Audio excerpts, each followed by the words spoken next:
Hi friends, I am going to show you how we can create a sorting rule.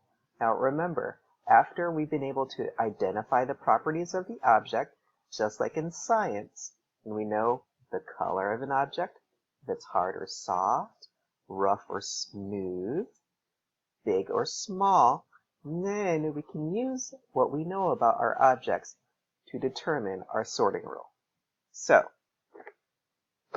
I have some objects. And I'm going to sort hard and soft. So this is soft. This horse is hard. This cow is hard. But this giraffe is soft. This towel is soft.